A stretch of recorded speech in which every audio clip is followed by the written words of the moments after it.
గొడు లేని వాళ్లకు నీడనిచ్చే కాంగ్రెస్ పార్టీ, దిక్కులేని వాళ్లకు తోడై ఉన్న కాంగ్రెస్ పార్టీ. మీరు వచ్చిన మీ ప్రభుత్వం దిక్కునే వాళ్ళని దిక్కులేని వాళ్ళని చేసింది.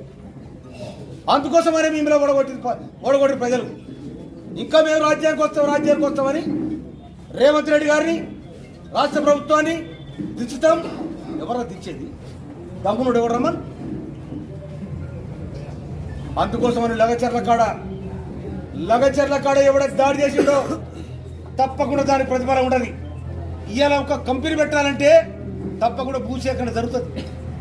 ఎవరైనా సరే, ఏ ప్రభుత్వం ఉన్నా కూడా అది సామరస్యంగా జరిగే విధానంలో మీరు పోయి రెచ్చగొట్టి అమాయకమైన జనాన్ని మందు దాపించి రెచ్చగొట్టి ఇవాళ లగచర్ల మీద కలెక్టర్ మీద దాడి చేయించారు కనుక అమాయక